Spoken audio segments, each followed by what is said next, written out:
Welcome to another story written by Oracle 1. The Phantom Children of the Fog-Covered Forest. Chapter 1. The White Wood Ashmore Forest had vanished from official maps nearly 40 years ago. Government records still acknowledge the woodland itself, but its old name had quietly disappeared, replaced by a sterile survey designation that carried none of the stories locals refused to forget. To the people living in the surrounding villages, however, it would always be known as the White Wood. Not because of its trees. Not because of snow. Because of the fog. Every autumn, without fail, an impossibly dense mist settled among the ancient pines. It arrived overnight, swallowing roads, streams, and hills beneath an endless blanket of white. Some years it remained for only a few days. Other years it lingered for weeks, refusing to lift even beneath bright afternoon sunlight. During those weeks, the villagers locked their doors before sunset, kept their children indoors, and ignored every distant laugh drifting through the woods. Especially the laughter. Ethan Calloway had spent 15 years proving that legends always hid ordinary explanations. Missing hikers usually ignored weather warnings. Ghost sightings often became tricks of exhaustion and darkness. Haunted buildings concealed forgotten crimes more often than restless spirits. His best-selling books had earned him a reputation as the man who dismantled myths one investigation at a time. When an elderly librarian mailed him a bundle of newspaper clippings about Ashmore Forest, Ethan expected another collection of exaggerated folklore. Instead, he found something that unsettled him. Over 90 years, 23 people had disappeared inside the White Wood. Not one body had ever been recovered. Every witness who survived described the same thing. Children. Always children. They appeared in the fog. They laughed. They asked strangers to follow them. And those who accepted the invitation were never seen again. It was too consistent to ignore. Now, standing beside the rusted trail marker leading into the forest, Ethan looked up at towering pines disappearing into a wall of white mist. The air smelled of wet bark and damp earth. A cold breeze carried the scent of moss and decaying leaves. Everything beyond 30 feet had ceased to exist. His Land Rover sat alone behind him, already fading into the fog. He checked his equipment one final time. Camera, audio recorder, compass, GPS, satellite phone, 3 spare batteries, notebook, flashlight. Everything worked perfectly. He pressed record. Field Journal. October 5th. Ashmore Forest. Objective. Investigate recurring reports of unidentified children appearing during heavy fog conditions.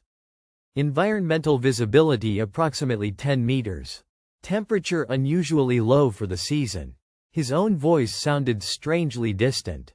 The fog swallowed the echo almost immediately.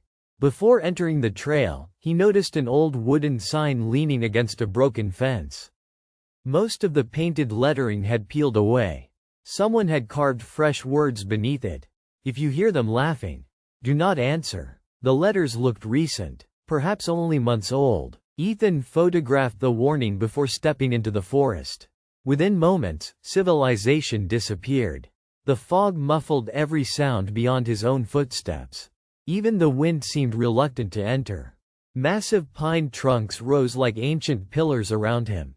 Their bark twisted into strange shapes that resembled stretched human faces. Roots broke through the soil like blackened ribs. Thick moss covered fallen logs. Tiny droplets of water clung to every needle and fern, reflecting the weak daylight in dull silver flashes. Beautiful. Oppressively beautiful. 10 minutes passed. Then 20. The trail remained clearly visible beneath his boots, winding deeper through untouched woodland. Something slowly began bothering him. He couldn't identify it at first. Then he realized. There were no birds, no squirrels, no insects, no distant animal calls. The forest possessed no life except his own breathing. He stopped walking. The silence became almost physical. Then, giggles. Soft. High-pitched. Somewhere ahead, Ethan smiled despite himself. Children. Probably another family hiking despite the weather. He followed the sound. The laughter stopped immediately. "Hello?" he called. Nothing. Only silence. He continued walking. A few minutes later, another laugh drifted from somewhere to his right.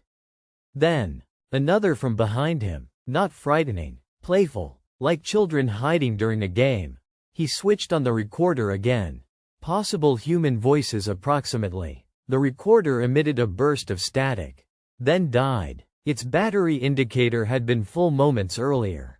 He frowned and replaced the batteries. Nothing. The screen remained black. Strange. His GPS flickered next. The display filled with random symbols before shutting itself off completely. The compass needle spun lazily in endless circles. Ethan felt the first genuine ripple of unease. Equipment failure happened. All at once. Less often. He slipped everything back into his bag. The fog thickened. Visibility shrank to little more than 15 feet. The trees became ghostly silhouettes. Even the trail looked faded. Then he saw movement. A little girl stood between two pines. She couldn't have been older than 8. Long black hair rested neatly over a faded white dress that looked decades out of fashion. Her bare feet stood motionless on the damp earth. She watched him without blinking. Ethan. His heartbeat skipped. She knew his name. He had not introduced himself. "Hello?" he answered cautiously. The girl smiled. It wasn't malicious. It wasn't friendly either. It carried the sadness of someone who had forgotten what happiness felt like. "You came back. I think you've mistaken me for someone else." She tilted her head. "No, I've never been here." "You have." Her answer arrived without hesitation. "You just don't remember." Before Ethan could speak again, the girl stepped behind the tree. He hurried after her. Nothing. No footprints. No child. Only dense fog. Then another voice drifted through the mist. "Ethan." A little boy this time. Followed by laughter. More children joined in. The sound circled him from every direction. Some close. Some impossibly far away. He turned slowly. Shapes darted between the trees. Small figures. Always disappearing before he focused on them.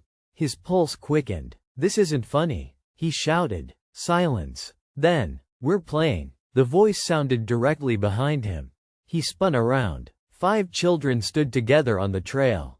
3 girls. 2 boys. Ages ranging from perhaps 6 to 12. Every one of them wore clothing belonging to another century. One little boy hugged a worn wooden horse missing a wheel. Another girl carried a faded doll whose stitched face had almost entirely unraveled. Their skin looked unusually pale. Not sickly. Almost translucent. "What are your names?" Ethan asked. The oldest girl stepped forward. "We don't remember." "Where are your parents?" Silence. The children looked toward one another. Then every head slowly turned deeper into the fog. "They're waiting." "Who's waiting?" The smallest boy smiled. "Our mother." Cold settled inside Ethan's chest. "Where is she?" The boy pointed into the white mist. "There." Ethan followed the direction. Nothing. Only trees disappearing into endless fog. When he looked back, the children had moved closer. He hadn't seen them walk. They now stood barely 10 feet away. The oldest girl's eyes were unlike anything he had ever seen. Their color wasn't gray, or blue, or white. They reflected nothing at all. As though they were empty windows opening into some place unimaginably distant. "You shouldn't stay here," Ethan said gently. "We can't leave." "Why not?" She looked genuinely confused. "This is where we died." Every muscle in Ethan's body tightened. The words carried no emotion. No fear. Only simple fact. "You mean, we got lost?" The little boy interrupted softly. "The fog found us." Another child spoke. "So did everyone else." The smallest girl looked directly into Ethan's eyes. "Now we're never alone." The forest suddenly filled with distant whispers. Not loud. Hundreds of voices speaking too quietly to understand. The children listened, then smiled together. "They're awake." The temperature plunged. Ethan's breath turned white. Frost crept across nearby leaves despite it being early autumn. The whispers grew louder. Somewhere far beyond the trees, something enormous shifted. Not an animal. Too heavy. Too slow. The ground vibrated beneath his boots. Branches creaked overhead. The children stepped aside simultaneously, creating a clear path between the trees. "There," the oldest girl whispered. Through the fog, Ethan finally saw it. A small stone chapel. Its roof had partially collapsed. Ancient vines covered its walls. A rusted iron bell hung crooked above its entrance. No maps had shown any building within miles. Children's footprints covered the muddy ground leading toward the doorway. Hundreds of them. Fresh. None leading away. The chapel door stood open. Darkness filled the interior. Then a woman's voice drifted out into the fog. Gentle. Warm. Motherly. Ethan. He froze. He knew that voice. Impossible. His mother had died 17 years earlier. The voice came again. Exactly as he remembered it. "I'm so glad you finally came home." Behind him, every phantom child whispered in perfect unison. "Go inside." Chapter 2. The chapel without a congregation. Ethan stood motionless at the edge of the clearing, unable to pull his eyes away from the open doorway of the ruined chapel. His mother's voice echoed softly through the fog, exactly as he remembered it from childhood. It carried the same warmth, the same calm reassurance she had used whenever nightmares woke him in the middle of the night. Every instinct told him the voice could not be real. His mother had died of cancer 17 years earlier. He had stood beside her hospital bed. He had watched the machines fall silent. Yet hearing her again stirred memories so vivid they felt fresh. "Ethan," the voice whispered once more. "Please." Behind him, the phantom children waited patiently. None of them smiled now. They simply watched him with empty, expectant expressions. Ethan tightened his grip on the flashlight and forced himself toward the chapel. The old wooden door creaked gently as he crossed the threshold. The air inside was colder than the forest outside, carrying the scent of damp stone, extinguished candles, and something faintly metallic beneath it all. Blood. The chapel was small, far smaller than it had appeared through the fog. Rotten pews leaned at awkward angles across the uneven floor. The ceiling had collapsed in several places, allowing pale strands of mist to drift silently through the broken roof. At the far end stood a simple stone altar coated in centuries of dust. Behind it hung an ancient wooden crucifix whose face had long ago rotted away, leaving only a blank silhouette nailed to the cross. "Ethan." The voice came from behind the altar. He stepped forward cautiously. "Mom?" No answer. Only silence. His flashlight swept across the cracked stone walls until it stopped on dozens of names carved into the masonry. Some had almost disappeared beneath moss. Others looked surprisingly fresh. Henry Dawson, 1949. Anna Keller, 1963. Martin Ellis, 1978. Grace Holloway, 1985. Each name ended with the same words. "Still waiting." Ethan photographed every inscription before noticing another carving lower on the wall. Thomas Calloway, 1989. Still waiting. His breath caught. Thomas Calloway. His father. The man who had disappeared when Ethan was only 3 years old. Authorities had concluded he became lost while hiking during heavy fog. His body had never been found. Ethan slowly reached toward the carving. His fingers brushed the cold stone. The chapel bell rang. Once. The sound exploded through the building with unnatural force despite no visible movement outside. The phantom children immediately fell silent. The fog beyond the doorway began flowing into the chapel. Not drifting. Flowing. Like water poured through an invisible opening. It crept across the floor between the pews, surrounding Ethan's boots before spreading toward the altar. Then shapes appeared inside it. Adults. Dozens of them. Transparent figures emerged from the white mist one after another, their outlines wavering like reflections on disturbed water. Some wore hiking clothes. Others appeared dressed in fashions decades older. Several still carried backpacks. One elderly woman clutched a broken walking stick. A young couple held hands. None of them acknowledged Ethan. Every pair of hollow eyes remained fixed upon the altar. Waiting. The chapel bell rang again. Twice. One of the figures stepped forward. Thomas Calloway. Ethan recognized him instantly from old family photographs despite the passing decades. His father's beard had grown long and gray. His clothes hung in tatters. His skin looked pale enough to blend into the fog itself. Ethan. This time the voice truly belonged to him. Dad. The word escaped before Ethan could stop it. Thomas smiled sadly. You shouldn't have come. Ethan took another hesitant step. I've been looking for answers my entire life. I know. What happened to you? Thomas glanced toward the doorway. They heard you asking. Who? He didn't answer immediately. Instead, he looked toward the children standing outside. They always send the little ones first. The temperature dropped again. Frost spread across the altar. The phantom children slowly entered the chapel, taking seats upon the ruined pews with quiet discipline. They folded their hands neatly in their laps like students waiting for a lesson to begin. No child looked at Ethan anymore. They all faced the altar. Thomas lowered his voice. They're coming. Who? The ones who keep us here. Before Ethan could ask another question, every candle holder lining the walls burst into flame simultaneously. There were no candles, only pale white fire burning directly upon the ancient iron holders. The fog retreated toward the corners of the chapel. Darkness gathered behind the altar.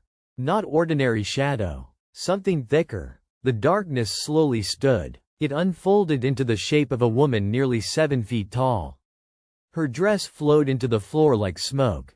Long silver hair concealed most of her face. Thin black roots twisted through the fabric of her clothing as though the forest itself had grown around her. Only her smile remained visible. Too wide, too patient. Every phantom child stood immediately. In perfect unison. Mother, they whispered. The woman inclined her head. My little ones. Her voice sounded identical to Ethan's mother. Perfectly identical. She looked toward him. You've grown. Ethan felt his stomach twist. You're not my mother. No. She smiled wider. But I wore her voice well enough, didn't I? The realization hit him like ice water. Every comforting memory drawing him toward the chapel had been imitation. Every familiar word, every gentle whisper, every promise. The entity had learned them somehow. I've watched you since you were born, she continued softly. Why? Because your family belongs to my forest. Thomas stepped between them. No. The woman barely acknowledged him. You've resisted beautifully. Her smile never faded. But resistance always becomes loneliness. She raised one pale hand. The chapel walls dissolved, not physically, visually. Suddenly Ethan could see through them into the surrounding forest. Thousands of children stood among the trees.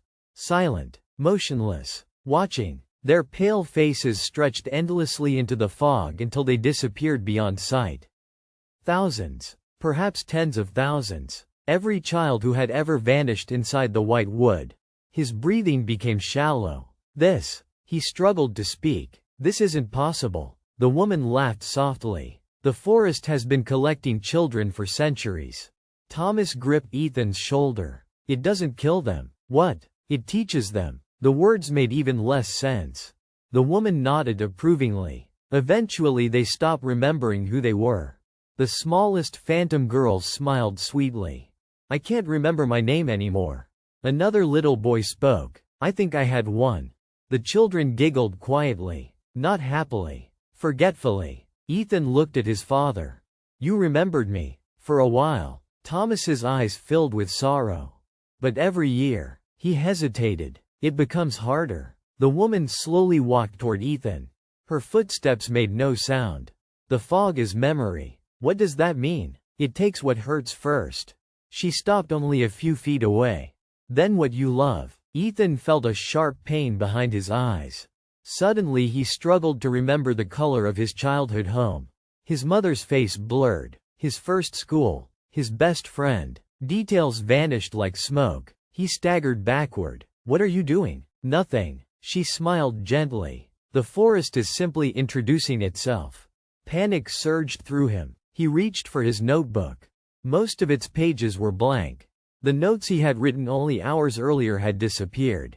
Even the photographs on his camera had turned white. Empty. Thomas seized Ethan's arm. You have to leave now.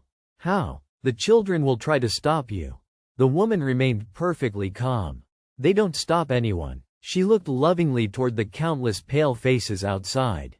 They simply ask. As if on cue, every phantom child turned toward Ethan. Their voices blended into one heartbreaking whisper. Please stay. The words echoed through the chapel. Not demanding, not threatening, lonely. So desperately lonely that Ethan's heart ached hearing them. One little girl stepped forward holding her worn cloth doll. We don't want to forget alone. Outside, the fog thickened until the chapel disappeared within an endless white sea. The bell rang a third time. And somewhere deep within the forest, something unimaginably vast opened its eyes.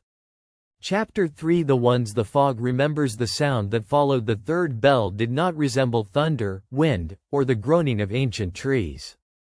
It was deeper than any of those things. The ground vibrated beneath Ethan's boots as if the entire forest had taken a slow, deliberate breath. Every phantom child turned toward the dense fog beyond the chapel. Their pale faces suddenly filled with reverence instead of sadness. Even the woman they called mother lowered her head. Whatever had awakened, it outranked them all. Thomas tightened his grip on Ethan's arm. Don't look at it for long. What is it? I never learned its name. The old man's voice trembled. The ones who tried gave their names away. Outside, the fog began to move with purpose. Instead of drifting between the trees, it spiraled inward toward a single point beyond the chapel. Massive pines bent as though pulled by an invisible current. The air became painfully cold. Frost climbed the chapel walls, spreading across the stone in branching white veins. Mother smiled toward the doorway. After all these years, her whisper carried unmistakable excitement. It finally comes. Ethan stepped backward. I don't understand any of this. You don't have to. Mother looked at him with almost maternal affection. You only have to remember. She raised one pale hand toward his forehead. Thomas shoved Ethan aside. No. Mother's fingers brushed Thomas instead. The old man froze. His expression softened. For a moment he looked peaceful. Then confusion slowly replaced it. He blinked several times, looking directly at Ethan. I'm sorry. His voice became uncertain. Do I? He frowned deeply. Know you? Ethan felt his stomach collapse. Dad? Thomas searched Ethan's face desperately, but recognition never came. I know I loved someone. His eyes filled with tears. I just can't remember who.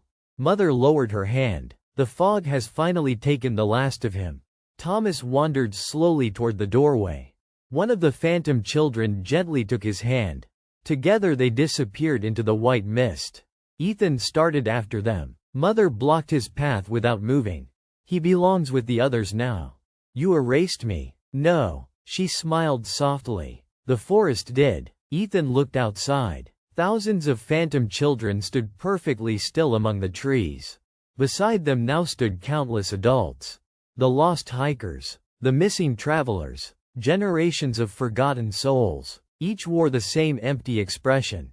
None appeared frightened anymore. Only incomplete. As though pieces of themselves had been quietly removed over the centuries. The ground shook again. This time the vibration lasted several seconds. The fog beyond the clearing slowly rose into the air. Not dispersing, gathering. It twisted into an immense column stretching above the trees, climbing higher than the tallest pines before spreading outward like branches across the sky. Shapes moved inside it. Faces. Thousands of them. Children. Adults. Animals. Every living thing the forest had ever claimed. They drifted together within the white mass before dissolving into one another again. Then Ethan saw it. Far above the forest, a single eye opened within the fog. It was enormous. Larger than the chapel. Larger than the clearing itself. Its pale iris resembled swirling mist, constantly changing shape as though made from countless memories folding over one another. The eye looked directly at Ethan. Instantly, his childhood flooded back. His first bicycle. His mother's laugh. His father's hands lifting him onto his shoulders. Birthdays. Christmas mornings. School friends. Every memory returned with impossible clarity. For one beautiful moment Ethan felt whole again. Then the memories kept coming. They weren't his. He remembered walking through Roman forests. He remembered hunting with stone spears thousands of years before written history. He remembered dying beneath falling trees. He remembered freezing beside forgotten trails. He remembered crying for parents who never answered. Hundreds, thousands, an endless flood of lives poured into his mind. He screamed. Mother watched calmly. Now you understand. Ethan fell to his knees. The forest. It remembers everyone. His breathing became ragged. The children were never hunting people. Mother's smile faded for the first time. They were bringing them home. The realization struck harder than anything else had. The phantom children weren't monsters. They were lonely. Every soul trapped within the white woods slowly forgot who they had been until only loneliness remained. The children searched for new arrivals because they could no longer bear endless centuries of forgetting by themselves. Ethan forced himself to stand. There has to be a way to free them. Mother looked genuinely saddened. There was. What happened? The first people chose memory. She looked toward the enormous eye. Then they chose peace. I don't understand. They begged to forget. The eye blinked once. The entire forest fell silent. Mother stepped aside. The choice has always belonged to the last visitor. Ethan stared at her. What choice? You may leave. Hope surged through him. But, Mother continued, you will forget everything. The children? All of us. My father? He will remain. Ethan swallowed. And the other choice? You stay. She looked toward the endless congregation outside. You remember every soul forever. Ethan looked through the chapel doorway. Thousands of pale faces watched him. Waiting, not demanding, simply hoping. The little girl with the cloth doll stepped forward. If you leave, she hesitated. Who will remember us? No one else spoke. The silence hurt more than pleading ever could. Ethan thought about his books, his investigations, his certainty that every mystery possessed a rational answer. He had spent years uncovering forgotten stories because he believed remembrance mattered. Now he stood before the greatest forgotten story of all. If he walked away, no one would ever know these people had existed. They would disappear forever. Not physically. Completely. Ethan looked at Mother. If I stay, you become the forest's memory. And they'll be free? Mother nodded slowly. They may finally rest. The phantom children smiled. Not with excitement. With hope. For the first time since entering the White Wood, Ethan smiled back. I've spent my whole life writing about people history forgot. He stepped out of the chapel. Maybe this is how my story was always meant to end. The fog immediately surrounded him. Cold spread through every part of his body. The thousands of spirits slowly approached. One by one they touched his hands, his shoulders, his face. With every touch, another name entered his mind. Another life. Another forgotten story. He remembered all of them. The little girl who disappeared in 1832 while chasing a butterfly. The brothers who became lost during a snowstorm in 1911. The soldier who wandered into the forest believing the war had already ended. The grieving mother searching for her missing son. The old man who simply wanted one final walk beneath the pines. Thousands of lives. None forgotten anymore. The enormous eyes slowly closed. The fog began dissolving, not gathering, leaving. One by one the phantom children smiled peacefully before fading into the morning light. The adults followed. Thomas appeared among them. This time recognition filled his face. He embraced Ethan tightly. I'm proud of you. Before Ethan could answer, Thomas disappeared like mist beneath sunlight. Soon only Mother remained. She no longer looked frightening. Only tired. So few choose remembrance. She smiled gratefully. Thank you. She dissolved into countless white leaves that scattered across the forest floor before vanishing completely. The chapel collapsed in absolute silence. Its ancient stones crumbled into moss-covered ruins within seconds. The fog lifted for the first time in generations. Sunlight streamed through the towering pines. Birds began singing. The forest breathed again. Months later, hikers returned to Ashmore Forest without incident. The strange disappearances stopped. Children from nearby villages once again played beneath the trees, unaware that the White Wood had ever been feared. Only one mystery remained. Deep within the forest, where no marked trail existed, explorers occasionally discovered a solitary wooden bench overlooking a quiet clearing. An old man was sometimes seen sitting there with a weathered notebook resting on his lap.